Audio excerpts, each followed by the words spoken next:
अस्सलाम वालेकुम स्टूडेंट। आज हम F1 BT पेपर स्टार्ट करने जा रहे हैं ACCA का। स्टूडेंट, लास्ट क्लास में मैंने आपको ओरिएंटेशन क्लास में डिटेल प्लान बताया था अबाउट F1 BT सब्जेक्ट। इसका डिटेल प्लान हम डिस्कस कर चुके हैं। कोर्स की आउटलाइंस क्या हैं, पेपर पैटर्न क्या है, एग्ज़ाम फॉर्मेट बेसिकली, और इसके अलावा इसकी सीक्वेंस क्या होगी, कितने नंबर ऑफ लेक्चर्स होंगे। मैंने आपको एक फुल फ्लैश प्लान बताया था।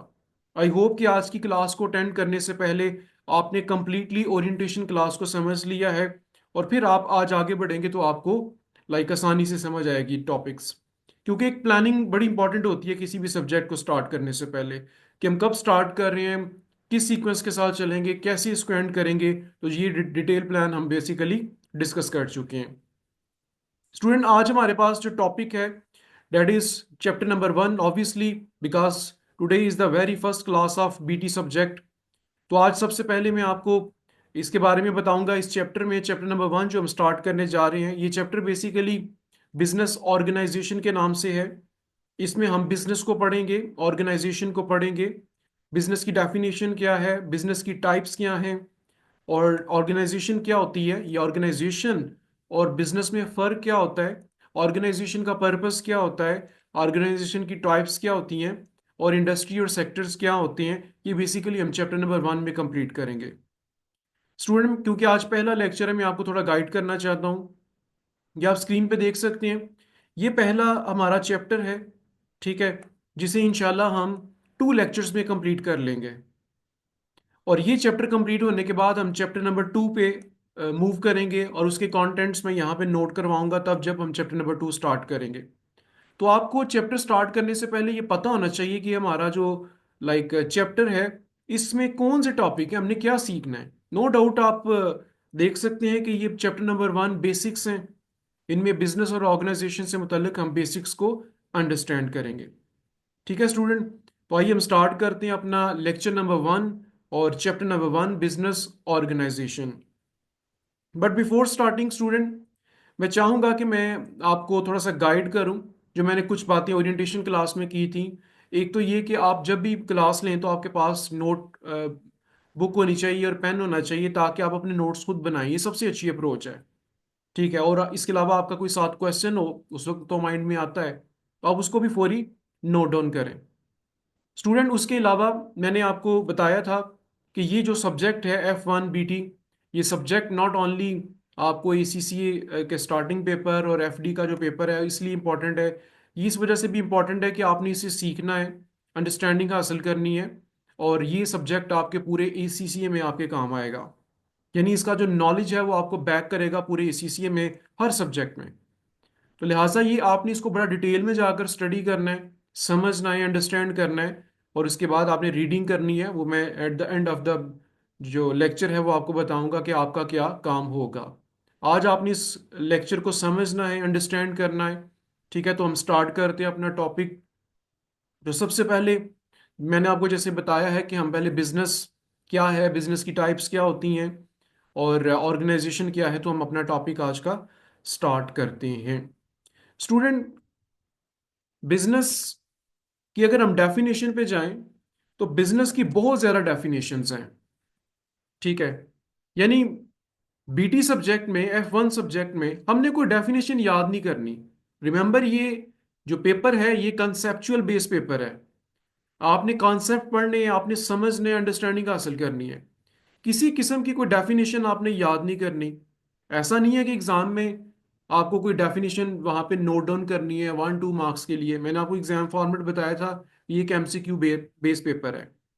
और MCQs या MTQs वो स्टूडेंट सॉल्व करता है जिसका नॉलेज बड़ा स्ट्रांग हो, who can select the appropriate answer, who can differentiate the different options, ठीक है।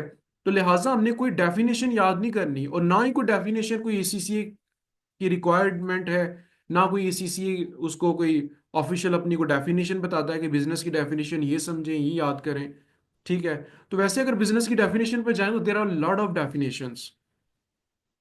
अल्टीमेटली जितनी मर्जी डेफिनेशन आप दे लें बिजनेस की, एक बड़ी मैं ब्रीफ सी और कॉम्प्रिहेंसिव सी डेफिनेशन यहाँ पे टाइप करता हूँ, और उसके बाद हम वहाँ उसी से ही नेक्स्ट अंडरस्टैंडिंग करेंगे। तो बिजनेस क्या है basically? Any legal activity undertaken to earn profit. कोई भी काम आप करते हैं, कोई भी एक्टिविटी परफॉर्म करते हैं, ठीक है जी, तो डेट इज कॉल्ड बिजनेस। लेकिन उसका ऑब्जेक्टिव जो है वो बेसिकली क्या होना चाहिए? ऑब्जेक्टिव प्रॉफिट अर्न कर होना चाहिए। अब बाज लोग ऐसा कहते हैं कि लाइक हमारा तो बिजनेस है लेकिन हम हमारा मकसद प्रॉफिट अर्न करना नहीं है, तो फिर आप उसे बिजनेस कैसे कह सकते हैं? तो बिजनेस में जो पहली शर्त है वो लीगल एक्टिविटी होनी चाहिए। ये आप देख सकते हैं, लीगल एक्टिविटी। अब ये लीगल एक्टिविटी का मतलब क्या होता है? बिजनेस में आप कोई सर्विस प्रोवाइड करते हैं, कोई भी किसी किस्म की सर्विस देते हैं, या आप अपना कोई प्रोडक्ट सेल करते हैं, ठीक है, कस्टमर को। That is the legal activity. अब लफ्ज लीगल का यहाँ पे क्या मतलब है? देखिए, हर मुल्क में कुछ लॉज एंड रेगुलेशंस होते हैं। कुछ ऐसी एक्टिविटीज होती हैं जो बाय लॉ लाइक इलीगल होती हैं, जिस सच एज ड्रग्स, स्मगलिंग, और ये भी कुछ एक्टिविटीज हैं क्योंकि इनसे भी प्रॉफिट अर्न होता है। ये देखें ना, बिजनेस की दूसरी डेफिनेशन में क्या है? Earn profit. तो इस तरह की एक्टिविटीज से, इलीगल एक्टिविटीज से प्रॉफिट तो अर्न होगा, लेकिन ये एक्टिविटीज इलीगल होंगी। तो बिजनेस क्या है? कोई भी लीगल एक्टिविटी जो लॉ आपको अलाउ करता है, आप कर सकते हैं। आप कोई सर्विस दें किसी भी किस्म की, there are many types of services, ठीक है, और उसके बाद प्रोडक्ट बनाएं, कोई बनी बनाई प्रोडक्ट सेल करें, it is basically your choice. तो बिजनेस में कोई भी लीगल एक्टिविटी है और उसका मकसद प्रॉफिट अर्न करना है, ठीक है। तो हम क्या करते हैं? हम अपनी कोई सर्विस या प्रोडक्ट सेल करते हैं to customers to earn profit, profit generate करने के लिए। अब ये जो प्रॉफिट है ना, this is basically ultimate objective. ये है बेसिकली किसी भी बिजनेस का गोल। गोल क्या होता है? मकसद, अल्टीमेट ऑब्जेक्टिव। कोई भी बिजनेस है स्टूडेंट, याद रखें, उसका अल्टीमेट गोल प्रॉफिट अर्न करना है, ठीक है, प्रॉफिट अर्न करना है। या आप इसे प्रॉफिट मैक्सिमाइजेशन भी कह सकते हैं।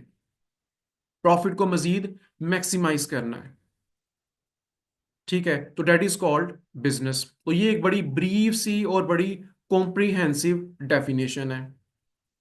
अब आपके जहन में अगर कोई क्वेश्चन आ रहा होगा, फॉर एग्जांपल कि सर हम सम टाइम ना देखते हैं कि बिजनेस में बिजनेसमैन कहता है कि मेरे ऑब्जेक्टिव्स हैं, यानी हम क्वालिटी देते हैं, हम कस्टमर केयर करते हैं। तो इसके बारे में भी मैं आपको थोड़ा बता देता हूँ। स्टूडेंट, ये देखिएगा, मैंने आपको बताया कि बिजनेस का अल्टीमेट गोल प्रॉफिट अर्न करना है, लेकिन गोल के अंडर होते हैं कुछ ऑब्जेक्टिव्स, ठीक है। जब आप ऑब्जेक्टिव अचीव करें तो उसके बाद आप क्या कर सकते हैं? आप अपना अल्टीमेट गोल पूरा कर लेंगे, ठीक है। अब ऑब्जेक्टिव को मैं आपको यहाँ पे डिटेल में डिस्कस करता हूँ, ठीक है जी। ऑब्जेक्टिव क्या है? मैं एक छोटी सी एग्जांपल देता हूँ, उसके बाद आपको इसकी समझ आ जाएगी। अब देखिए स्टूडेंट, आपका गोल क्या है? चार्टर्ड अकाउंटेंट बनना, एसीसीए बनना, एसीसी मेंबर बनना, ये आपका गोल है, अल्टीमेट गोल। अब इसके लिए आपने कुछ टारगेट सेट किए हुए हैं, जिसे आप ऑब्जेक्टिव भी कह सकते हैं। लाइक सबसे पहले आपने एफडी करना है, ठीक है। उसके बाद एसीसी में जाएंगे तो आपने फंडामेंटल पेपर पास करने हैं, F4 टू F9। उसके बाद आपने प्रोफेशनल लेवल पास करना है, ये हैं ऑब्जेक्टिव्स। उसके बाद आपने एथिक्स मॉड्यूल पास करना है। उसके बाद आपने 36 मंथ्स का एक्सपीरियंस लेना है। और उसके बाद आप मेंबरशिप अप्लाई करेंगे तो आप ultimately association of charter certified accountant कहलाएंगे। तो आपका गोल क्या है? एसीसीए। लेकिन उसको अचीव करने के लिए आपको टारगेट सेट करने पड़ते हैं, that is those are objectives. तो इसी तरह से हमारे बिजनेस का ऑब्जेक्टिव प्रॉफिट मैक्सिमाइजेशन है, प्रॉफिट अर्न करना है। किसी भी बिजनेस का अल्टीमेट गोल यही होता है। लेकिन उसके लिए, प्रॉफिट मैक्सिमाइजेशन के लिए, आपको कुछ ऑब्जेक्टिव सेट करने पड़ेंगे। ऑब्जेक्टिव क्या है? रेवेन्यू इंक्रीज करें। रेवेन्यू स्टूडेंट सेल को कहते हैं। जारी बात है, आप अपनी सेल को बढ़ाएंगे तो अल्टीमेटली आपका बिजनेस बढ़ेगा, ठीक है जी। उसके बाद क्या है? अपनी कॉस्ट रिड्यूस करें। तो स्टूडेंट, जब आप अपनी कॉस्ट को रिड्यूस करते हैं तो इससे भी आपका प्रॉफिट बढ़ता है, प्रॉफिट मार्जिन बढ़ता है, ठीक है। मैं एग्जांपल यहाँ पे क्रिएट करता हूँ। आपने एक 100 रुपए की चीज़ बेची है और उसकी कास्ट है 70, तो कितना प्रॉफिट आपने कमाया है? 30 रुपीज। तो अगर आप अपनी ये कॉस्ट को कम करें, 65 करें या 60 करें, तो बेसिकली क्या होगा, आपका प्रॉफिट बढ़ेगा। तो बिजनेस ऑब्जेक्टिव जो है वो रेवेन्यू को इंक्रीज करना भी है, कॉस्ट रिड्यूस करना भी है। ठीक है, तो इससे आपका जो अल्टीमेट गोल है वो है प्रॉफिट मैक्सिमाइजेशन। बिजनेस का अल्टीमेट गोल प्रॉफिट मैक्सिमाइजेशन है, कि प्रॉफिट को ज्यादा से ज्यादा किया जाए। ठीक है। अच्छा, ये लफ्ज प्रॉफिट मैक्सिमाइजेशन क्या है ये भी सीख लें आप।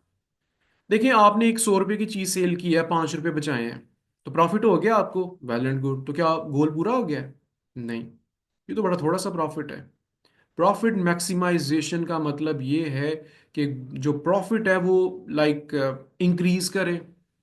ठीक है, डे बाय डे इंक्रीज करे, हमारे कस्टमर्स बढ़े, प्रॉफिट पहले आपका हंड्रेड्स में है, थाउजेंड्स में जाए, थाउजेंड्स से मिलियंस में जाए, मिलियंस में है बिलियंस में जाए। ये है प्रॉफिट मैक्सिमाइजेशन। सिर्फ प्रॉफिट अचीव करना कोई बड़ी बात नहीं, प्रॉफिट को मैक्सिमाइज करना बिजनेस का अल्टीमेट गोल होता है। तो इस गोल को सेट करने के लिए आपको ऑब्जेक्टिव सेट करने पड़ेंगे, और ऑब्जेक्टिव क्या है? आप अपना कंपनी का रेवेन्यू इंक्रीज करें, उसकी कॉस्ट रिड्यूस करें, आप अपने प्रोडक्ट की क्वालिटी बेहतर करें। तो क्वालिटी बेहतर करेंगे तो ऑब्वियसली कस्टमर आपके पास आएंगे, आपकी कंपनी का प्रोडक्ट बाय करेंगे, आपका मार्केट शेयर बढ़ेगा। मार्केट शेयर का मतलब यह है कि आपके नंबर ऑफ कस्टमर्स बढ़ेंगे। ठीक है। उसके बाद आपका ऑब्जेक्टिव ये भी हो सकता है कि आप अपनी रेपुटेशन को बेहतर करें इन द मार्केट। यानी कोई ऐसी इलीगल एक्टिविटीज में इन्वॉल्व ना हो, कोई अनएथिकल प्रैक्टिसेस में इन्वॉल्व ना हो, फेयर डीलिंग हो आपकी कस्टमर के साथ, मार्केट के साथ। तो इस आपकी रेपुटेशन अच्छी होगी, अल्टीमेटली आपकी रेवेन्यू बढ़ेगा, कस्टमर बढ़ेंगे। तो अल्टीमेटली गोल ऑब्जेक्टिव जो है ना, मेन जो गोल है वो पूरा होगा, डेट इज प्रॉफिट मैक्सिमाइजेशन। तो बिजनेसेस किए जाते हैं प्रॉफिट को मैक्सिमाइज करने के लिए। ठीक है, तो बिजनेस का असल जो गोल है प्रॉफिट मैक्सिमाइजेशन है। हाँ, उसके जो ऑब्जेक्टिव्स हैं, ऑब्जेक्टिव्स बेसिकली आर सब पार्ट ऑफ गोल। ठीक है, गोल के ही छोटे छोटे ऑब्जेक्टिव हैं, हिस्से हैं, ऑब्जेक्टिव पूरे करें तो आप गोल अचीव कर लेंगे।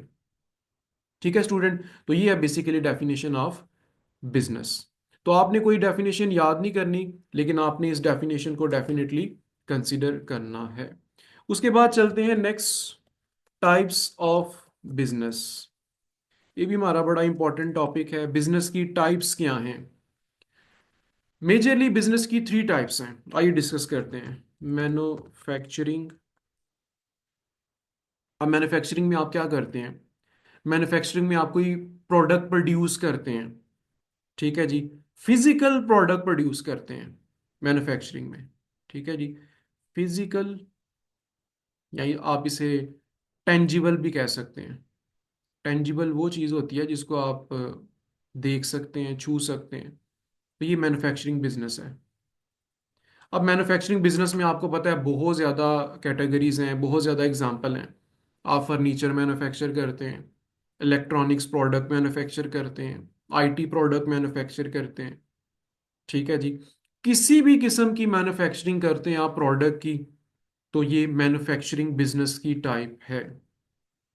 ठीक है, इसे प्रोडक्शन बिजनेस भी कहते हैं, कि आप कोई चीज़ प्रोड्यूस कर रहे हैं। ठीक है, जैसे मेरे हाथ में ये पेन है, तो ये पेन किसी ने प्रोड्यूस किया है, जिस कंपनी ने, तो ये पेन है मेरे हाथ में है, ये फिजिकल है, ये टेंजिबल है। तो ये बेसिकली एक मैन्युफैक्चरिंग कंपनी है जिसने ये प्रोड्यूस किया है। ये लैपटॉप जिससे हम मैं लेक्चर रिकॉर्ड कर रहा हूँ, ये लाइक जिस भी कंपनी का है, ठीक है, तो वो बेसिकली मैन्युफैक्चरिंग कंपनी इसको मैन्युफैक्चर करती है। तो हम रोज़मर्रा कितनी अशिया यूज़ करते हैं, ये सारी प्रोडक्ट्स जिन्होंने बनाई हैं, 2000 मैन्युफैक्चरिंग बिजनेस। किसी भी किस्म का जो प्रोडक्ट है ना, वो जब कंपनी बनाएगी तो वो मैन्युफैक्चरिंग बिजनेस कहलाएगा। ठीक है। उसके बाद सर्विस। सर्विसेज क्या होती हैं, जिसमें आप कोई प्रोडक्ट नहीं बनाते। ठीक है जी, इसे सर्विसेज को ना इनटेंजिबल प्रोडक्ट आप कह सकते हैं। जैसे आप वर्चुअल कॉलेज ऑफ अकाउंटेंसी से पढ़ रहे हैं, बीटी सब्जेक्ट पढ़ रहे हैं, तो बीटी सब्जेक्ट भी एक प्रोडक्ट है, पेपर है। ठीक है, ये मैं आपको ऑफर कर रहा हूँ, आप ये सर्विस ले रहे हैं, इनटेंजिबल है, इसको देखा नहीं जा सकता, इसकी कोई फिजिकल स्टांस नहीं है। तो सर्विसेज बेसिकली इंटेंजिबल होती हैं, जैसे बैंक सर्विसेज प्रोवाइड करता है, फाइनेंशियल सर्विसेज। एयरलाइन आपको सर्विस प्रोवाइड करती है, डॉक्टर आपको सर्विस प्रोवाइड करता है, इंजीनियर आपको सर्विस प्रोवाइड करता है, इलेक्ट्रिशियन आपको सर्विस प्रोवाइड करता है, प्लम्बर आपको सर्विस प्रोवाइड करता है, मैकेनिक आपको सर्विस प्रोवाइड करता है, इंश्योरेंस कंपनी सर्विस प्रोवाइड करती है। तो ये सारी कंपनी सर्विसेज प्रोवाइड करती हैं, और बेसिकली सर्विस इंटेंजिबल होती है ये भी बिजनेस, ये भी बिजनेस की टाइप है। ठीक है। तो मैन्युफैक्चरिंग में हम कोई चीज़ प्रोडक्ट फिजिकली प्रोड्यूस करते हैं, और सर्विसेज में हम कोई प्रोडक्ट नहीं बनाते, हम बेसिकली इनटेंजिबल प्रोडक्ट जो है ना वो बनाते हैं, सर्विसेज प्रोवाइड करते हैं। ठीक है। ये सर्विस आगे चल के डिटेल में हम डिस्कस करेंगे, कोई एक शख्स दे रहा है, दो दे रहे हैं, चार दे रहे हैं, तो ये मैटर कर सकता है। मैन्युफैक्चरिंग आप छोटे लेवल पे कर रहे हैं, बड़े लेवल पे कर रहे हैं, आपकी कंपनी है, बड़ा बिजनेस है, छोटा यूनिट है, छोटा बिजनेस है, सोल प्रोप्राइटर है, ये एक अलग डिबेट है, इसे लेटर ऑन हम डिस्कस करेंगे। इस वक्त हम पढ़ रहे हैं जी बेसिकली बिजनेस की टाइप्स। तो there are like three types of business, जिसमें हम दो कंप्लीट कर चुके हैं। नेक्स्ट पे चलते हैं, ट्रेडिंग। अब ये भी बड़ी आम है। इसमें ना तो आप कोई चीज़ मैन्युफैक्चर करते हैं, और ना आप कोई चीज़ की जो है ना वो सर्विस प्रोवाइड करते हैं। आप इसमें करते हैं ट्रेडिंग, तिजारत जिसे आप कहते हैं। फॉर एग्जांपल, क्योंकि लाइक हम पाकिस्तान में, तो हम पाकिस्तान की एग्जांपल देते हैं। मैं लाहौर से कोई चीज़ बाय करता हूँ। ठीक है। फॉर एग्जांपल मैं फर्नीचर बाय करता हूँ लाहौर से, किसी भी एरिया से, किसी भी कंपनी से, और मैं सियालकोट में लाकर उसको सेल कर देता हूँ। ठीक है, ये है ट्रेडिंग। अब मेरा आपसे एक क्वेश्चन है, क्या मैंने फर्नीचर बनाया है वो जो मैं लाहौर से बाय करके लाया हूँ? बिल्कुल भी नहीं। तो मैं तो मैन्युफैक्चरर नहीं हूँ। क्या मैं उस फर्नीचर की सर्विसेज देता हूँ, रिपेयर एंड मेंटेनेंस एक्सेट्रा? बिल्कुल भी नहीं। मैं तो जस्ट सेल करता हूँ। This is called trading. कि जब आप कुछ गुड्स प्रोडक्ट एक जगह से बाय करके दूसरी जगह पे सेल कर दें, ऑनलाइन सेल करें, ये भी ट्रेडिंग है। अपने शोरूम में रखें, शॉप पे रखें, ये भी ट्रेडिंग है। ठीक है जी। तो कोई भी प्रोडक्ट सेल करना, this is called trading business. ना आप उसकी सर्विस प्रोवाइड करते हैं, ना आप उसकी लाइक मैन्युफैक्चरिंग करते हैं। तो ये भी बिजनेस की एक टाइप है। ठीक है स्टूडेंट। अब अगला बड़ा इंपॉर्टेंट पॉइंट मैं आपको बताने लगा हूँ regarding the types of business. Business की टाइप्स तो तीन है, लेकिन कोई भी बिजनेस इन तीनों टाइप में से कोई एक टाइप चूज कर सकता है, दो या तीनों भी चूज की जा सकती हैं। मैं आपको एग्जांपल देता हूँ। अगर मेरा कोई बिजनेस है, मैं लाइक ये मेरे हाथ में मार्कर है, ये प्रोड्यूस करता हूँ और मैं मार्केट में सेल कर देता हूँ, तो मैं मैन्युफैक्चरर हूँ। मैं कोई सर्विस नहीं देता इसकी। ठीक है ना, मैं ट्रेडर हूँ। मैं सिर्फ मैन्युफैक्चर करता हूँ, सेल कर देता हूँ। उसके बाद सर्विसेज बिजनेस है। आप किसी किस्म की सर्विस देते हैं, जैसे मैं सर्विस दे रहा हूँ वर्चुअल कॉलेज ऑफ अकाउंटेंसी से। ठीक है। या आप ट्रेडिंग कर सकते हैं, इसकी मिसाल भी मैंने ली। बाज बिजनेसेस ऐसे होते हैं जो मैन्युफैक्चरिंग भी करते हैं, सर्विस भी देते हैं, और ट्रेडिंग भी करते हैं। वो कैसे, मैं एग्जांपल देता हूँ। फर्ज करें आपने एक इलेक्ट्रॉनिक्स प्रोडक्ट बाय की है। ठीक है। आपने एक वॉशिंग मशीन बाय की है। अब वॉशिंग मशीन एक कंपनी की है, जो भी एबीसी कंपनी है। आप उसके स्टोर पे जाते हैं, ऑफिशियल स्टोर की बात कर रहा हूँ। वहां से जाकर आप जो है ना वो बाय करते हैं वॉशिंग मशीन। तो इसका मतलब ये कि वो सेल भी कर रहे हैं, तो ये एक तरह की ट्रेडिंग होगी ना, कि उन्होंने वॉशिंग मशीन रखी हुई है। आप उनकी कंपनी के आउटलेट पे जाते हैं, वहां से बाय करते हैं, ऑफिशियल स्टोर से। अब वॉशिंग मशीन बनाई किसने है? वही एबीसी कंपनी ने। आपने ली कहाँ से है? उन्हीं के ही स्टोर से। और वो सर्विस भी देते हैं। वो आपको कहते हैं कि अगर आपने ये वॉशिंग मशीन लेकर जाके फिटिंग वगैरह करवानी है, या इसकी एनुअल मेंटेनेंस करवानी है, या अगर ये खराब हो जाती है इन फ्यूचर, तो हम आपको इसकी सर्विस भी देंगे, या आपने एनुअल मेंटेनेंस करवानी है तो ये हम इसकी सर्विस भी प्रोवाइड करेंगे। तो बेसिकली वो company washing machine ABC manufacture भी कर रही है, सर्विस भी प्रोवाइड कर रही है, ट्रेडिंग भी कर रही है। ठीक है। तो ये बिजनेस है, इसमें चॉइस आपकी है, स्कोप बड़ा वाइड है। अब एक आप रेस्टोरेंट में जाते हैं, तो उधर आप वो खाना बनाकर आपको देते हैं, आप ऑर्डर करते हैं, आप उधर खाना खाते हैं। ठीक है। और उसके बाद वो खाना आपको सर्व करते हैं। अब दो चीज़ें हैं, एक तो खाना है, बनाना है, मैन्युफैक्चर ही है ना, प्रोडक्शन ही है एक तरह की। और एक है सर्विस, सर्व करते हैं। अब खाना बड़ा अच्छा होता है उस रेस्टोरेंट का, सर्विस अच्छी नहीं होती। ठीक है। तो आप कहते हैं ना खाना अच्छा है सर्विस अच्छी नहीं है, तो इसका मतलब ये मैन्युफैक्चरिंग भी कर रहे हैं, ये सर्विस भी प्रोवाइड कर रहे हैं। सम टाइम आप कहते हैं कि सर्विस बड़ी अच्छी है, ठीक है, बड़ा प्रोटोकॉल है, बड़ा कस्टमर केयर, बड़े अच्छे तरीके से बिहेवियर बहुत अच्छा है टीम का, लेकिन खाना अच्छा नहीं था। तो इसका मतलब कि सर्विस और मैन्युफैक्चरिंग दो डिफरेंट चीज़ें हैं जो एक ही कंपनी प्रोवाइड कर रही है। तो ये मैन्युफैक्चरिंग सर्विस एंड ट्रेडिंग, ये थ्री टाइप्स ऑफ बिजनेस की है। एक बिजनेस तीनों टाइप दो या कोई एक कर सकता है, चॉइस बिजनेस की होगी। दुनिया में स्टूडेंट कोई भी बिजनेस उठाकर देख लें, कोई भी इन तीनों में फॉल करेगा, इन्हीं तीन कैटेगरीज में फॉल करेगा। या वो मैन्युफैक्चरिंग है, या वो सर्विस है, या वो ट्रेडिंग है। कोई भी बिजनेस आप उठाकर देख लें, तो these are types of business. लेकिन manufacturing service and trading legal activity होनी चाहिए, जो भी हमने डिस्कस किया, और मकसद प्रॉफिट अर्न करना होना चाहिए। ठीक है, ऑब्जेक्टिव आपका अल्टीमेट जो गोल है प्रॉफिट मैक्सिमाइजेशन होना चाहिए। तो ये था जी student definition of business and types of business. I hope कि आपको इसको अंडरस्टैंड हो चुका हुआ है। अब हम थोड़ा सा आगे बढ़ते हैं और एक बहुत ही इंपॉर्टेंट टॉपिक करेंगे। तो यहाँ पे मैं बेसिकली ये इसको आगे बढ़ा रहा हूँ। अब स्टूडेंट, अगर आपने कोई बिजनेस करना है ना, या किसी ने भी, तो आपको रिसोर्सेज चाहिए। रिसोर्सेज के बगैर कुछ नहीं होता, और बिजनेस तो बिल्कुल भी नहीं हो सकता। अब ये रिसोर्सेज क्या होते हैं? ये रिसोर्सेज दो तरह के होते हैं normally, financial resource and non financial resource. Financial resource में आपको पैसा चाहिए, नॉन फाइनेंशियल रिसोर्स में आपको वर्कर्स चाहिए, स्किल्ड लोग चाहिए, एक्सपीरियंस चाहिए। ठीक है, आपको मशीन चाहिए, टूल्स चाहिए। ठीक है, तो ये बेसिकली नॉन फाइनेंशियल रिसोर्स हैं। आइए हम डिस्कस करते हैं कि कोई भी बिजनेस, चाहे आप मैन्युफैक्चरिंग करना चाहते हैं, आप सर्विस देना चाहते हैं, या आप ट्रेडिंग करना चाहते हैं, कोई भी बिजनेस अगर आप करना चाहते हैं, तो आपको कितने टाइप्स का जो रिसोर्सेज है वो चाहिए। आइए वन बाय वन डिस्कस करते हैं। सबसे पहले तो आपको चाहिए लैंड, जगह। ठीक है, कोई भी बिजनेस करें, मैन्युफैक्चरिंग करें, सर्विस करें, ट्रेडिंग दें, कोई ना कोई जगह तो आपको चाहिए ना। ठीक है, कोई बिल्डिंग चाहिए, कोई ऑफिस चाहिए, कोई वर्कशॉप चाहिए। ठीक है, कोई वेयर हाउस चाहिए, कोई फैक्ट्री चाहिए, कोई ना कोई जगह स्पेस आपको चाहिए, जिधर आप मैन्युफैक्चरिंग कर सकें, बैठकर कोई सर्विस प्रोवाइड कर सकें, या ट्रेडिंग कर सकें। तो पहला रिसोर्स क्या है? लैंड। ठीक है, तो इस रिसोर्स के साथ हम अपना बिजनेस रन कर सकते हैं, तो ये कंपलसरी है किसी भी बिजनेस को करने के लिए। उसके बाद नेक्स्ट है लेबर। अब लेबर का नाम सुनते आपके जहन में सिर्फ वर्कर नहीं आने चाहिए, हर तरह की लेबर, फिजिकल वर्कर जो काम करते हैं, स्किल्ड वर्कर, पढ़े लिखे लोग।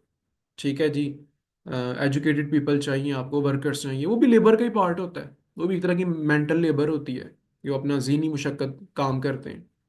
तो आपने किसी कंपनी में देखा होगा, वहाँ पे वर्कर भी होते हैं हर तरह के, वहाँ पे पढ़े लिखे लोग भी होते हैं जो डिफरेंट एक्टिविटीज़ रोल प्ले कर रहे होते हैं। तो वो कहते हैं ना कि इंसान जो है ना, वो इंसान का मुहताज है, यानी हर इंसान एक दूसरे की डायरेक्टली और इनडायरेक्टली हेल्प करता है। ठीक है, तो बिजनेस में आपको लेबर चाहिए, आपको मैन पावर चाहिए, ह्यूमन रिसोर्स चाहिए। ऐसा नहीं हो सकता कि आप अकेले काम करें। ठीक है, बेशक आप सोल प्रोप्राइटर हैं, कोई ना कोई डायरेक्टली इनडायरेक्टली आपके साथ जुड़ा होगा। ठीक है, कोई ना कोई आपको सर्विस प्रोवाइड कर रहा होगा, आपको असिस्ट कर रहा होगा, क्योंकि इसी तरह से एक चेन के साथ जो है ना वो काम होता है। तो ये एक नेचुरल प्रोसेस है। तो बिजनेस को लैंड चाहिए, जगह चाहिए, लेबर चाहिए, वर्कर्स चाहिए। ये दो हों, चार हों, 10 हों, 15 हों, 20 हों, ये एक अलग बहस है। लेकिन लेबर चाहिए, वर्कर्स चाहिए, स्किल चाहिए। ठीक है जी, इंटेलेक्चुअल लोग चाहिए, इंटेलिजेंट लोग चाहिए, फिर आप बिजनेस कर सकते हैं। ठीक है, रिमेंबर यहाँ पे हम जॉब की बात नहीं कर रहे, हम बिजनेस की बात कर रहे हैं। ठीक है, जिसमें आपने को मैन्युफैक्चरिंग करनी है, सर्विस देनी है, और ट्रेडिंग जो है ना वो आपने करनी है। उसके बाद नेक्स्ट रिसोर्स है जी, डेट इज कैपिटल। कैपिटल सरमाए को कहते हैं। ठीक है, ये बिजनेस टर्मिनोलॉजी है। अगर आप इसे फर्स्ट टाइम पढ़ रहे हैं, अकाउंटिंग अगर आप पढ़ रहे हैं या आपने स्टार्ट किया, तो उसमें आपने देखा होगा कि कैपिटल ऑनर की इन्वेस्टमेंट होती है। जो बिजनेस का मालिक होता है, वो बिजनेस में पैसा लगाता है, उसे हम कैपिटल कहते हैं। ठीक है जी। तो ये बेसिकली जो इन्वेस्टमेंट है ऑनर की, उसे कैपिटल कहते हैं। आप मुझे बताएं कोई बिजनेस ऐसा है जो कैपिटल के बगैर हो सके। कोई बिजनेस बता दें। ठीक है, सोचें। अगर कोई आपको लगा ना, तो मुझे बताइएगा ज़रूर। मैन्युफैक्चरिंग में, सर्विस में, ट्रेडिंग में, कि पैसे के बगैर, सरमाए के बगैर, इन्वेस्टमेंट के बगैर आप कोई बिजनेस कर सकते हैं या कर रहे हैं, या कोई कर रहा है, तो आप ज़रूर बताइएगा। कैपिटल कहते हैं is the blood of business. पैसा, सरमाया, बिजनेस का ब्लड है। अब ब्लड क्यों कहते हैं? एक इंसानी बॉडी होती है ना, एक जो नौजवान शख्स है, सेहतमंद है, तो ब्लड का फ्लो चलता है तो वो जिंदा रहता है। तो आपको पता है, कहीं पे भी ब्लॉकेज हो जाए, खुदा नास्ता कोई मसला हो जाए, ब्लड रुक जाए, तो इंसान खत्म। तो इसी तरह से बिजनेस में अगर कैपिटल इंजेक्ट करेंगे, तब बिजनेस स्टार्ट होगा, फिर फर्दर करते रहेंगे, तब बिजनेस फ्लरिश करेगा, ग्रो करेगा, और आप अपने ऑब्जेक्टिव पूरे करेंगे।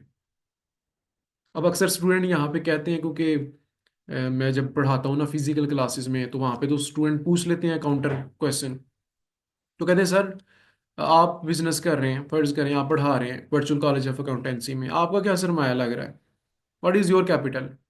ठीक है, यहाँ आप टीचिंग करते हैं, फिजिकल भी पढ़ाएं, आप आते हैं, लेक्चर डिलीवर करते हैं, चले जाते हैं। तो फिर मैं उन्हें बताता हूँ कि भाई, जब मैंने सीसीए किया था, तो डेट वाज माय इन्वेस्टमेंट। क्या मैंने सीसीए मुफ्त में किया था?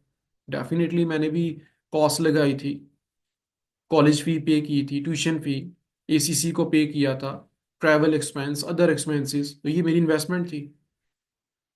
और आज अगर मैं अल्हम्दुलिल्लाह आपको पढ़ा रहा हूँ, तो इसके पीछे भी मेरी एक इन्वेस्टमेंट है, वो है मेरा टाइम। ठीक है, capital is not just financial. ठीक है, फाइनेंशियल के अलावा भी अदर कैपिटल होता है। जो टाइम स्पेंड किया है, जो एक्सपीरियंस हासिल किया है, ठीक है जी, ये भी आपका एक कैपिटल होता है।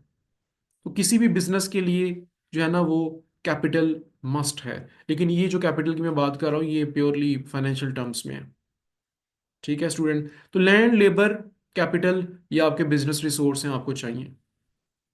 देन आप कोई भी बिजनेस कर सकते हैं, मैन्युफैक्चरिंग, सर्विस या ट्रेडिंग। उसके बाद नेक्स्ट है जी, last but not the least, the most important one, organisation. You need organisation. ठीक है, मेरी नज़र में ये सबसे इंपॉर्टेंट रिसोर्स ये है, ऑर्गेनाइजेशन। अब ऑर्गेनाइजेशन का मतलब क्या है?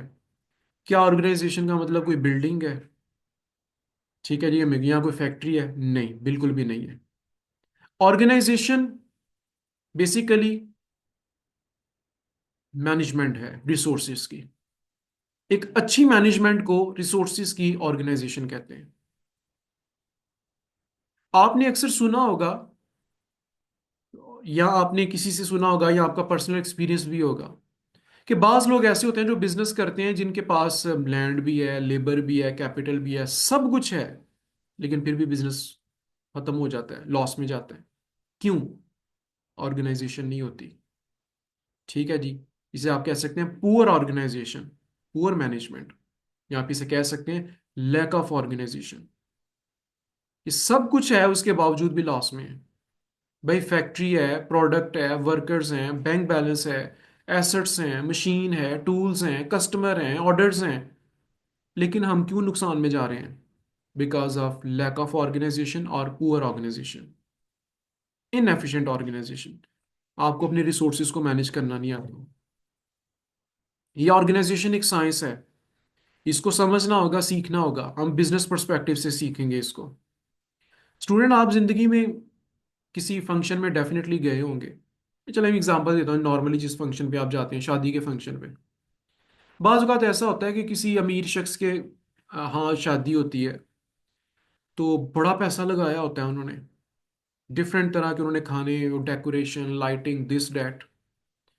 लेकिन आप जब जाते हैं शादी में, मिस मैनेजमेंट होती है, तो आप कहते हैं कि भाई लाइक सारा कुछ किया, पैसा लगाया इतना कुछ, लेकिन लोग खुश ना खुश होते हैं।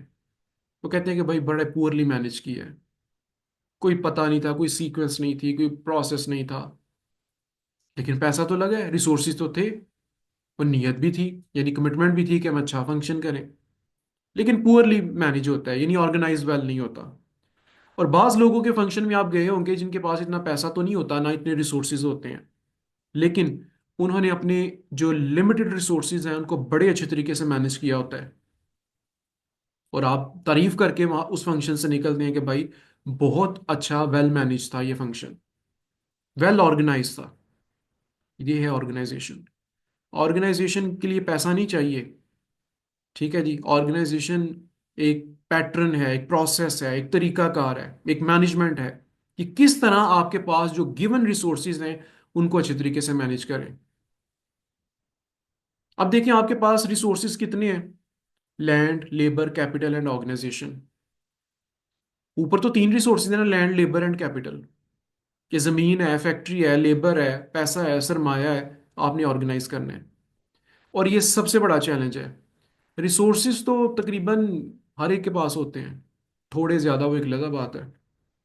रिसोर्सेज तो मैनेज हो जाते हैं, यानी कहाँ से लेने हैं, लेकिन उनकी यूटिलाइजेशन कैसे होगी, डैट इज ऑर्गेनाइजेशन। तो स्टूडेंट अब हम जो टॉपिक स्टार्ट करने जा रहे हैं, क्योंकि हमारा जो चैप्टर है, chapter number 1, that is business organization. तो बिजनेस क्या है वो तो आप पढ़ चुके हैं, समझ चुके हैं, डेफिनेशन बिजनेस की टाइप्स क्या हैं वो भी समझ चुके हैं। अब आपने पढ़नी है ऑर्गेनाइजेशन क्या है। यहां से हमारा काम स्टार्ट होगा, बीटी का। यहां से हमारा सिलेबस स्टार्ट होगा। चैप्टर नंबर 1 ऑर्गेनाइजेशन से रिलेट करता है, चैप्टर नंबर 2 ऑर्गेनाइजेशन से रिलेट करता है, चैप्टर नंबर 3 ऑर्गेनाइजेशन से रिलेट करता है। ठीक है। ये पहले तीन जो चैप्टर हैं, टॉपिक हैं, ये ऑर्गेनाइजेशन से रिलेट करते हैं। और अगर आपने ऑर्गेनाइजेशन को समझ लिया तो समझें आपने बीटी को समझ लिया। ठीक है। क्योंकि पूरे बीटी में आप एक ऑर्गेनाइजेशन के गिर्द ही घूमते होंगे। एक कोई भी कंपनी है, वो ऑर्गेनाइजेशन है, बिजनेस ऑर्गेनाइजेशन है। उसी से मुतल्लिक आप डिफरेंट अकाउंटिंग, उसकी मैनेजमेंट, उसका आईटी, ठीक है, सब कुछ उसी के मुतल्लिक आप जो है ना वो घूम रहे होंगे, उसी को मैनेज कर रहे होंगे। तो हमारा टॉपिक आज से स्टार्ट होता है, डेट इज ऑर्गेनाइजेशन। बिजनेस क्या है वो हम पढ़ चुके हैं, बिजनेस की 3 टाइप्स पढ़ चुके हैं। और अब हमारा टॉपिक है ऑर्गेनाइजेशन क्या होती है। ठीक है।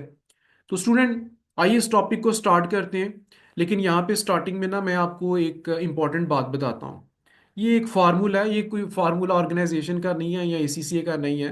मैं साथ साथ में बता देता हूँ ताकि स्टूडेंट जो है ना वो कंफ्यूज ना हो इसके बारे में।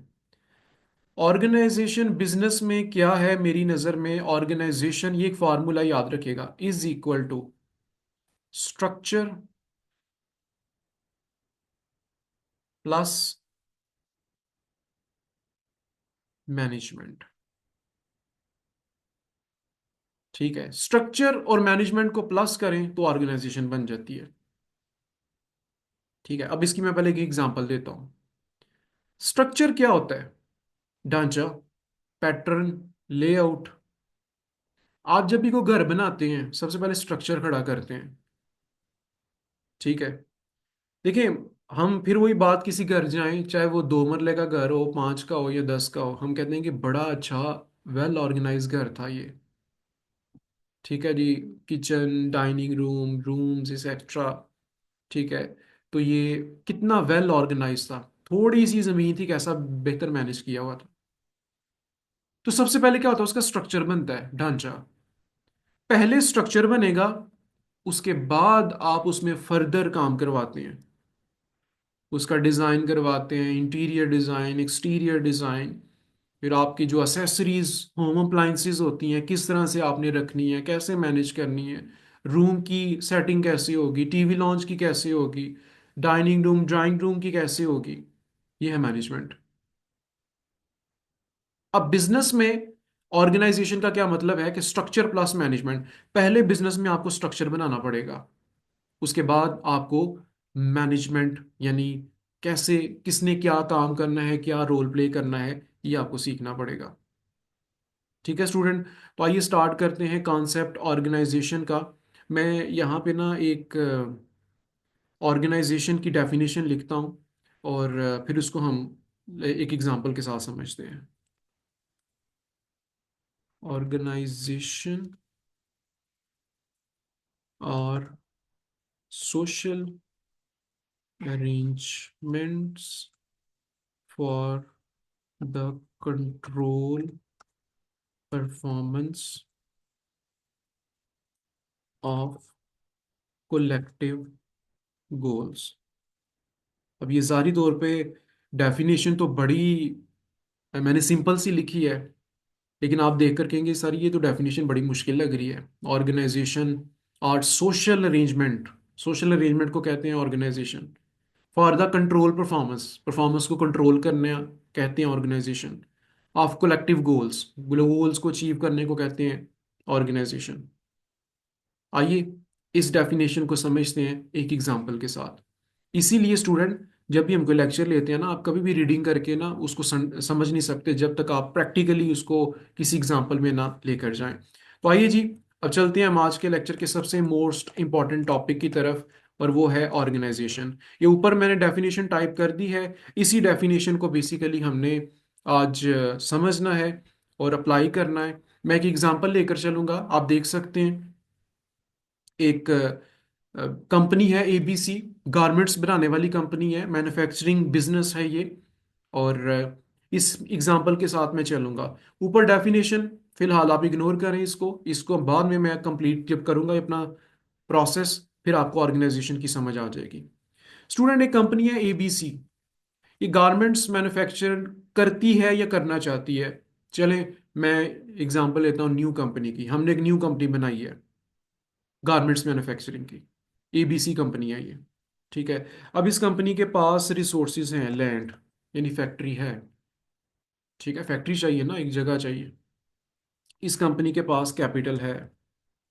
कैपिटल मतलब कि पैसा है, बैंक बैलेंस है, एसेट्स हैं, मशीन है, टूल्स हैं, जो भी चाहिए गारमेंट्स बनाने के लिए वो सारा कुछ है। इस कंपनी के पास लेबर भी है।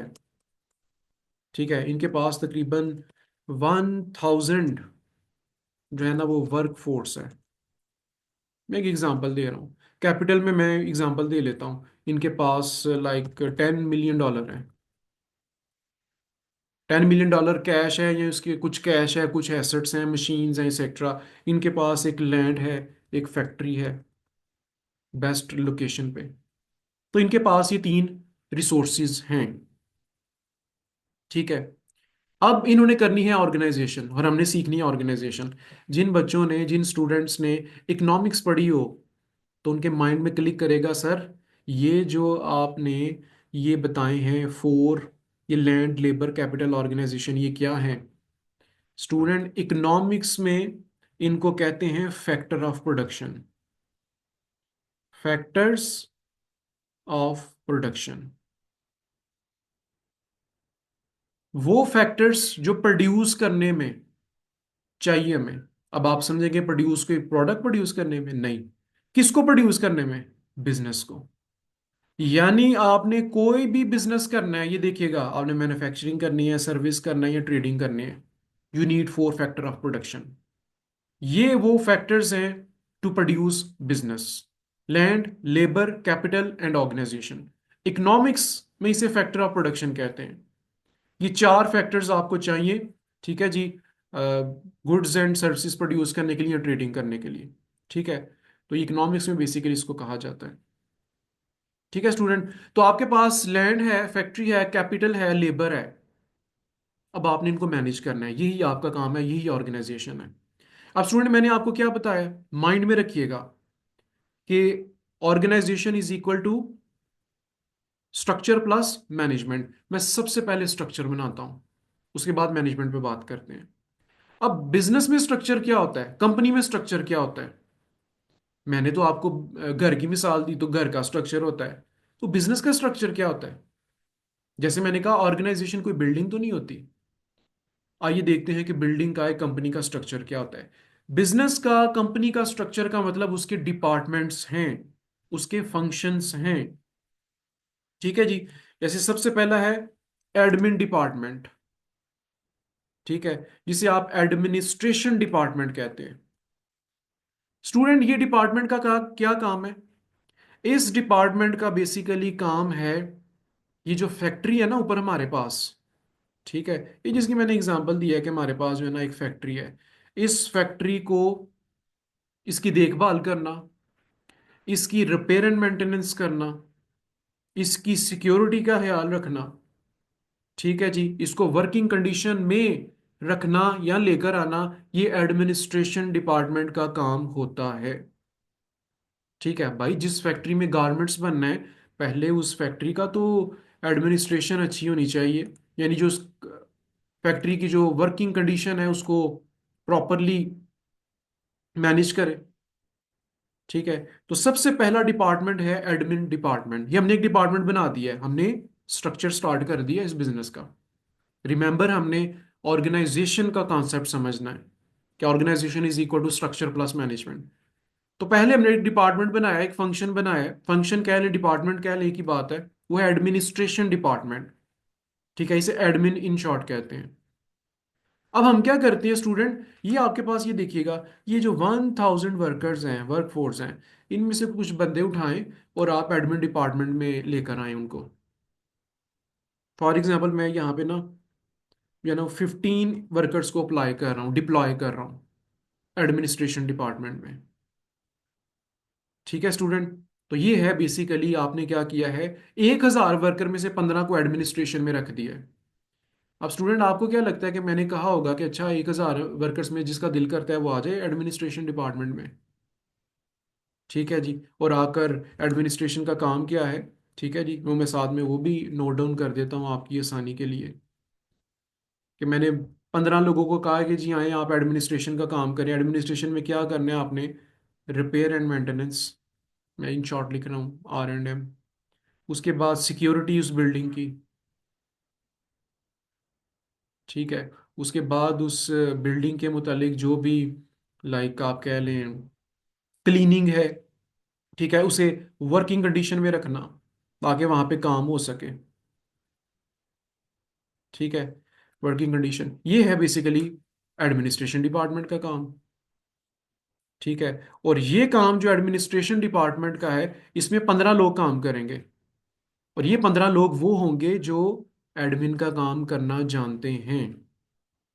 ठीक है जी, तो ये स्टूडेंट हमने 15 लोगों को अप्लाई कर लिया, जिनका एक्सपीरियंस है, जिनका नॉलेज है, वो ये काम करेंगे, और इसके अलावा कोई ये काम नहीं करेगा। अब आप कहेंगे सर 15 ही क्यों? तो आप 12 रख लें, 20 रख लें, 10 रख लें, ये भी आपकी मर्जी है, फ्लेक्सिबिलिटी है, ये आपकी चॉइस है। It depend on your organization needs, it depend on your organization nature. तो एडमिनिस्ट्रेशन डिपार्टमेंट बन गया जी हमारा। ठीक है, अब नेक्स्ट चलते हैं, हमारा डिपार्टमेंट है परचेज। लफ्ज परचेज का मतलब होता है खरीदना। ठीक है, मैं इसको रिमूव कर रहा हूं। परचेज का मतलब होता है खरीदना। अब हमें गारमेंट्स बनाना है तो हमें कपड़ा चाहिए, रॉ मटेरियल हमारा तो यही होगा। हमें धागा चाहिए, थ्रेड जिसे कहते हैं। हमें केमिकल्स चाहिए, इंक, इंक चाहिए प्रिंटिंग के लिए। तो ये कौन बाय करेगा? ये एक परचेज डिपार्टमेंट करेगा। ठीक है जी, तो ऐसा करते हैं, ये 1000 जो हमारे पास वर्क फोर्स है ना, 5 को हम कहते हैं कि जी आप परचेज डिपार्टमेंट में काम करेंगे। अब ये कौन लोग हैं जो 5 हमने परचेज डिपार्टमेंट को डिप्लॉय किए हैं? जो परचेज करना जानते हैं, जो मटेरियल के बारे में जानते हैं, ठीक है, जो बेसिकली जानते हैं सप्लायर के साथ कैसे निगोशिएट करना है, कहाँ से बाय करना है, कितने का करना है, किन टर्म्स पे करना है, ये परचेज डिपार्टमेंट की रिस्पॉन्सिबिलिटी होगी। और ये वो 5 लोग हैं जो एक्सपीरियंस रखते हैं, नॉलेज रखते हैं, या कुछ रेलिवेंट क्वालिफिकेशन है, तो इनको हम परचेज का जो है ना वो सौंपेंगे फंक्शन, और ये करेंगे परचेज ऑफ रॉ मटेरियल, ताकि टाइमली मटेरियल परचेज करें। ठीक है जी, और उसके बाद अकॉर्डिंगली काम किया जाए। तीसरा एडमिनिस्ट्रेशन डिपार्टमेंट है, ताकि वो वर्किंग कंडीशन में लाए बिल्डिंग को, उसकी रिपेयर एंड मेंटेनेंस इश्यूज देखे, ताकि टाइम के ऊपर काम किया जा सके। तो ये परचेज डिपार्टमेंट का काम होगा। उसके बाद एक स्टोर होता है, जिसे आप वेयर हाउस भी कहते हैं, गोदाम। अब स्टोर में जब परचेज करेंगे रॉ मटेरियल, गारमेंट्स, कपड़ा वगैरह, तो वो कहाँ रखेंगे? स्टोर में। तो स्टोर में लाइक बड़ी कंपनीज का मिलियंस ऑफ रुपीस का या डॉलर्स का स्टॉक होता है, इन्वेंट्री होती है। तो वहाँ पे हमें भी कोई लाइक ज़्यादा नहीं, 3 लोग चाहिए जो स्टोर में स्टॉक मैनेज कर सकें, इन्वेंट्री का रिकॉर्ड रखें, इन्वेंट्री की इशुएंस रिसीविंग, जब इन्वेंट्री आती है उसकी क्वांटिटी क्वालिटी चेक करनी, इशू करना, रिकॉर्ड मेंटेन करना, प्रॉपर स्टॉक मेंटेन करना। ठीक है जी, तो ये स्टोर डिपार्टमेंट का काम होगा। उसके बाद R&D, रिसर्च एंड डेवलपमेंट, बहुत ही अहम डिपार्टमेंट। लेकिन इस डिपार्टमेंट को समझाने से पहले ना मैं आपको ये डिपार्टमेंट पहले समझाता हूँ। प्रोडक्शन, उसकी रीजन भी बताता हूँ। प्रोडक्शन डिपार्टमेंट तो असल डिपार्टमेंट है, इधर ही तो गारमेंट्स बनने हैं।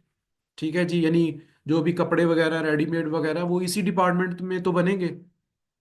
सबसे ज्यादा तादाद जो है ना वो यहाँ पे होती है, मैं कहता हूँ 950 वर्कर्स इधर काम करेंगे प्रोडक्शन डिपार्टमेंट में।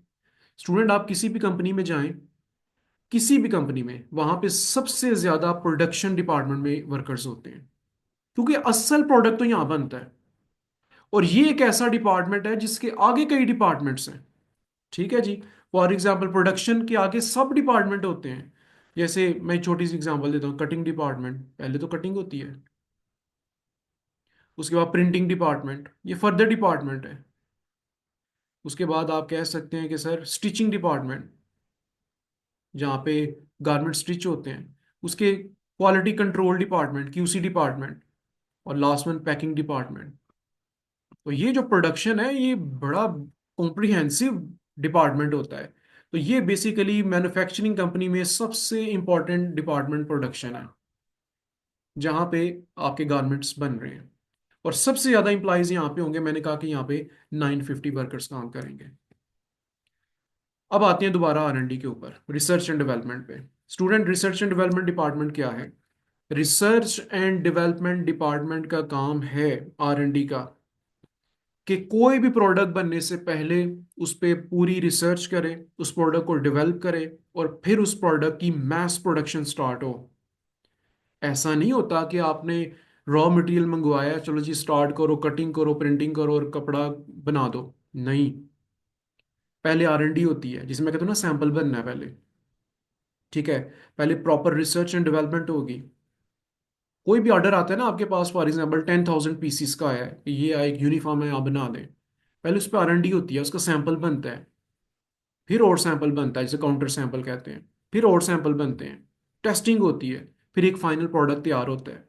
फिर पता चलता है उसका क्या मटेरियल है, क्या लेबर है, क्या कॉस्ट है, फिजिबल है, क्या इश्यूज आएंगे। एक सैंपल तैयार होता है, उसकी बेस पे मैस प्रोडक्शन होती है। ये काम करता है रिसर्च एंड डेवलपमेंट डिपार्टमेंट, जो प्रोडक्ट को, नई प्रोडक्ट को लाइक नई प्रोडक्ट पे रिसर्च करता है और एग्जिस्टिंग प्रोडक्ट के ऊपर डेवलपमेंट्स करता है। यानी आपका जो प्रोडक्ट है वो ऐसा तो नहीं है जो आज से 1 2 4 5 10 15 20 साल पहले था। फर्स्ट अगर आप अपना मोबाइल देखें, मोबाइल ऐसे तो नहीं था आज से 10 साल पहले, 20 साल पहले या 30 साल पहले। तो R&D वक्त के साथ किस तरह से रिसर्च एंड डेवलपमेंट ने प्रोडक्ट को इम्प्रूव किया है, अपडेट किया है। और जो कंपनी की R&D डिपार्टमेंट स्ट्रांग नहीं होता वो कंपनी कभी तरक्की नहीं कर सकती।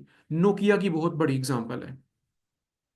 नोकिया वो कंपनी है कि जिसने अपनी रिसर्च एंड डेवलपमेंट नहीं की वक्त के साथ साथ, और वो Aahista Aahista out of date हो गई और मार्केट से आउट हो गई। आज कितने बच्चों के पास, स्टूडेंट्स के पास नोकिया मोबाइल है, और आपके इर्द गिर्द लोगों के पास? क्यों? R&D नहीं की, वक्त के साथ साथ अपना प्रोडक्ट डेवलप नहीं किया, चेंजेस नहीं लाई, specially in the IT industry, क्योंकि मोबाइल IT इंडस्ट्री में है। तो आप देख लें उनकी प्रोडक्ट का क्या अंजाम हुआ। तो रिसर्च एंड डेवलपमेंट डिपार्टमेंट का काम होता है एग्जिस्टिंग प्रोडक्ट को इंप्रूव करना और नई नई प्रोडक्ट इजाद करना, टेस्टिंग करना। ठीक है जी, और उसमें बड़ी रिसर्च एंड डेवलपमेंट कॉस्ट होती है। तो यहाँ पे भी तकरीबन जो है ना वो 10 लोग काम करेंगे। It's like a laboratory. Research and development department क्या होता है, ये किसी भी ऑर्गेनाइजेशन की ना एक लिबॉर्ट्री के तौर पे काम करता है। उसके बाद नेक्स्ट है जी अकाउंट्स डिपार्टमेंट। आप लोग अकाउंटिंग पढ़ रहे हैं, मैनेजमेंट अकाउंटिंग भी, फाइनेंशियल अकाउंटिंग भी। बिजनेस का हिसाब किताब किसने रखना है?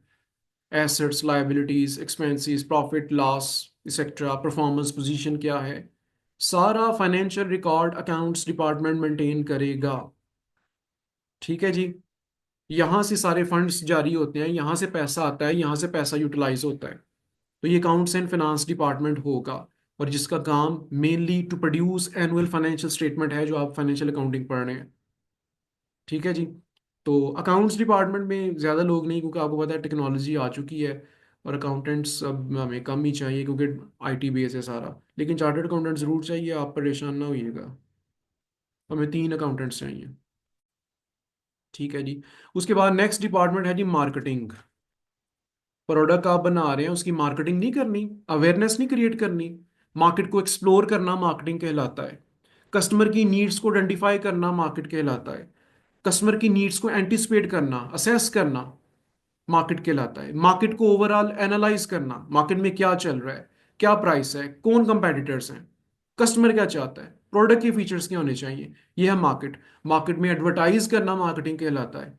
अपने प्रोडक्ट की अवेयरनेस क्रिएट करना मार्केटिंग कहलाता है। और डेफिनेटली ये एक स्पेसिफिक डिपार्टमेंट ही करेगा ये काम। ठीक है जी। तुम्हारी गारमेंट्स की कंपनी है, जो भी हमारी मार्केट है, हमें मार्केटाइज करना पड़ेगा, और इसके लिए हमें टीम चाहिए। तो ज़्यादा लोग इधर भी नहीं हमें ज़रूरत होती। उसके बाद सेल्स टीम। मार्केटिंग होने के बाद जब कस्टमर आता है, तो सेल्स डिपार्टमेंट में आता है।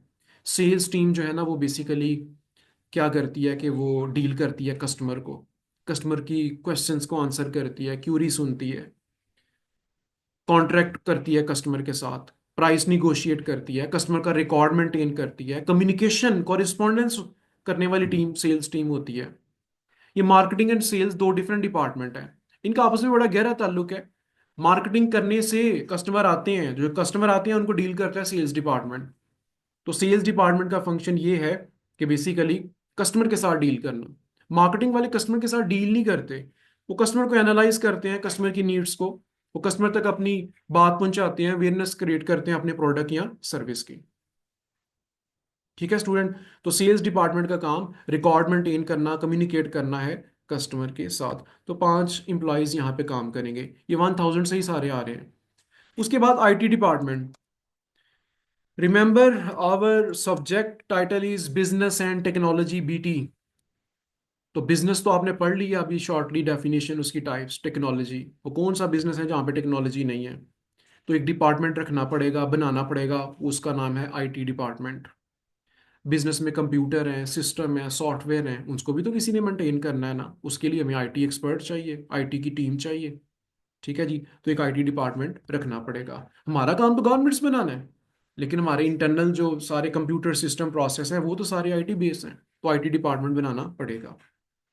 उसके बाद लास्ट पे है जी एचआर डिपार्टमेंट। मैं इसे एचआरएम कहता हूँ, human resource management, human resource department, the most important department. क्योंकि ये जो 1000 लोग हैं, ये कहाँ से आए हैं? इनको हायर फायर किसने की करना है? रिक्रूटमेंट सिलेक्शन किसने करनी है? ठीक है जी। इनका ट्रेनिंग डेवलपमेंट प्रोग्राम किसने करना है? एचआर डिपार्टमेंट में। किसी डिपार्टमेंट को वर्कर की जरूरत है, एम्प्लॉय की जरूरत है, तो उसका किसने अरेंज करना है? एचआर डिपार्टमेंट ने। ठीक है स्टूडेंट। तो एचआर डिपार्टमेंट, एचआरएम यानी ह्यूमन रिसोर्स मैनेजमेंट, जो सारा ह्यूमन रिसोर्स मैनेज करता है, एम्प्लॉय की salary, wages record, employment record, benefits, each and everything record HR department maintain करता है। रिटायरमेंट और जितना भी रिकॉर्ड है, फाइनेंशियल नॉन फाइनेंशियल एम्प्लॉय का रिकॉर्ड, वो सारा एचआर डिपार्टमेंट मेंटेन करता है। एक एम्प्लॉय को टर्मिनेट करना है, तब भी एचआर डिपार्टमेंट करेगा।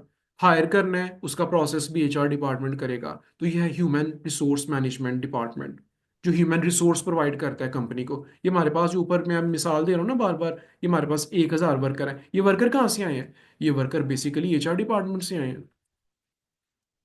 ठीक है स्टूडेंट। तो यहाँ पे भी हमें कोई 5 एम्प्लॉयज चाहिए होंगे। तो ये है जी नंबर ऑफ डिपार्टमेंट स्टूडेंट जो आपने बना लिए हैं, मुकम्मल कर लिए हैं। ठीक है। तो मैंने अभी इसको काउंट किया है, तो ये चले गए हैं लाइक 1001 पे, ये 1000 मुकम्मल हो गए आपके। तो स्टूडेंट मुझे बताइएगा ज़रा, पहले हमारे पास 1000 एम्प्लॉई थे, कैपिटल था, फैक्ट्री थी, लेकिन पता ही नहीं था किसने क्या करना है। तो हमने पहले स्ट्रक्चर बनाया है। ये बेसिकली ये जो डिपार्टमेंट्स है ना, ये है स्ट्रक्चर। ठीक है। आपने पहले स्पेसिफिक डिपार्टमेंट बनाए। डिपार्टमेंट क्या होता है? एक स्पेशल फंक्शन, कि जो लोग इसमें स्पेसिफिक अपना रोल प्ले करेंगे, अपना जॉब प्ले करेंगे। तो हमने सबसे पहले अपने डिपार्टमेंट्स बनाए हैं, और इन डिपार्टमेंट्स में हमारे पास जो 1,000 के वर्कर थे जो एक जगह इकट्ठे थे, पता ही नहीं था किसी ने क्या करना। तो हमने क्या किया, मेरिट बेसिस पे हमने ऑन लाइक मेरिट हमने उनको डिप्लॉय किया है। कहीं पे 15 है, कहीं पे 5 है, कहीं पे 10 है। जो प्रोडक्शन में सबसे ज़्यादा 950, तो हमने डिप्लॉय कर दी है according to their skill, according to their knowledge, according to their experience. तो ये हमने डिप्लॉय कर दिए हैं। ठीक है जी। तो ऑर्गेनाइजेशन में सबसे पहला काम हमने स्ट्रक्चर बनाया है। स्ट्रक्चर आपको इंश्योर कर रहा है कि ये फंक्शंस क्या हैं। गारमेंट्स बनाने हैं तो ऐसे नहीं कि 1,000 लोग इकट्ठे करके चलो ये स्टार्ट करो गारमेंट्स बनाना। उसके लिए आपको सबसे पहला काम डिपार्टमेंट बनाना पड़ेगा, और हमने डिपार्टमेंट बनाए हैं।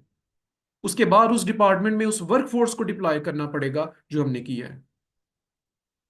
अब आ गए हैं right person at the right place at the right job. अपनी अपनी जगह पे आ गए हैं, अब ये परफॉर्म करेंगे। ठीक है। तो स्ट्रक्चर वाला काम जो है ना, वो मैंने आपको ब्रीफली बता दिया है, आपको समझ आ चुकी है। क्योंकि ऊपर मैंने आपको बताया कि student, organization is equal to structure plus management. अच्छा, थोड़ा सा हमने मैनेजमेंट का भी काम कर लिया है। ये जो 15 लोग अप्लाई करो, ये 5 अप्लाई करो, दिस इज मैनेजमेंट। किस इंप्लाई को किस जगह पे अप्लाई करना है, कौन क्या काम करेगा, दिस इज मैनेजमेंट। लेकिन मैनेजमेंट का टॉपिक अभी कंप्लीट नहीं हुआ, अभी हमारे स्ट्रक्चर कंप्लीट हुए हैं। तो इंशाल्लाह अब नेक्स्ट लेक्चर में हम पढ़ेंगे कि ये जो हमने इम्प्लाइज को अपनी अपनी जगह बिठाया है, अब इनसे काम कैसे लेना है, कौन किसको रिपोर्ट करेगा, किसकी क्या जिम्मेदारी है, और सो ऑन। हम अपना लेक्चर और चैप्टर नंबर 1 आगे बढ़ाएंगे। ठीक है स्टूडेंट। तो मैं अब जरा कंक्लूड कर देता हूं। आज हमने बिजनेस की डेफिनेशन को पढ़ा है, बिजनेस की टाइप्स को समझा है, बिजनेस का गोल प्रॉफिट मैक्सिमाइजेशन है, बिजनेस के ऑब्जेक्टिव वो टारगेट्स हैं जिनको पूरा करें तो अल्टीमेटली गोल पूरा होता है।